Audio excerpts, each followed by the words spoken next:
இங்க ஒருத்தி தன்னோட ஃபேமிலியோட புதுசா ஒரு ஊருக்கு குடி போகிறா. இவங்க போனதுக்கு அப்புறம் அந்த ஊர்ல சில பேர் மர்மமா காணாம போயிட்டு இருக்காங்க. அப்படி இருக்கும்போது ஒரு நாள் இவளுக்கு ஒரு போன் வருது. அந்த போன்ல ஒரு பொண்ணு பேசுறா. இவ ராங் நம்பர்னு சொல்லிட்டு வச்சிடுறா. அடுத்த நாள் தான் தெரிய வருது இவளோட வீட்டுக்கு இன்னும் போன் கனெக்ஷனே கொடுக்கல அப்படின்னு. இதனால இவ ரொம்பவே குழம்பி போயிடுறா. மறுபடியும் அந்த பொண்ணு கிட்ட இருந்து போன் வருது. இவங்க ரெண்டு பேரும் இப்ப பேச ஆரம்பிக்கிறாங்க. அதுக்கப்புறம் அடிக்கடி அந்த பொண்ணு கிட்ட இருந்து போன் வருது. இவளும் அந்த பொண்ணு கூட ரொம்பவே க்ளோஸ் ஆகிடுறா. அப்படி இருக்கும்போது அந்த போன்ல பேசுற பொண்ணு ஒரு பாட்டு பாடுறா. இந்த பாட்டை இவ தன்னோட பையனுக்காக எழுதியிருப்பா. இந்த பாட்டு எப்படி உனக்கு தெரியும்னு கேட்டா தன்னோட அப்பாக்கு அவங்க அம்மா சொல்லி கொடுத்தாங்க அப்படிங்கிறா. அப்பதான் தெரிய வருது இவ இவ்வளவு நாள் பேசிக்கிட்டு இருந்தது எதிர்காலத்துல இருக்கிற தன்னோட பேத்தி கிட்டதான் அப்படின்னு. இந்த விஷயம் தெரிஞ்ச அந்த பேத்தி தன்னோட அப்பாவை ஏன் விட்டுட்டு போனீங்க அப்படின்னு கேக்குறா. அதுக்கு இவ உங்களோட அப்பாவை நான் ஏன் விட்டுட்டு போகணும், ஏதோ ஒண்ணு தப்பா நடந்திருக்கு, அது என்னன்னு விசாரிச்சு சொல்றா. இப்ப எதிர்காலத்துல இருக்கிற அந்த பொண்ணு என்ன நடந்துச்சுன்னு விசாரிச்சு இவளுக்கு மறுபடியும் போன் பண்றா. இந்த மாதிரி நீங்க டிசம்பர் 4ஆம் தேதி காணாம போனதா பேப்பர்ல வந்திருக்கு,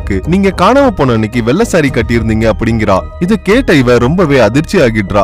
ஏன்னா டிசம்பர் 4 இன்னைக்குதான். இப்ப இவ வெள்ளை சாரி தான் கட்டியிருக்கா. இப்போ இவளோட வீட்டுக்குள்ள மாஸ்க் போட்டவன் வரான். இந்த மாதிரி எதிர்காலத்தை பத்தி தெரிஞ்சுக்கிற வாய்ப்பு கிடைச்சா நீங்க என்னத்த தெரிஞ்சுப்பீங்க கமெண்ட்ல சொல்லுங்க.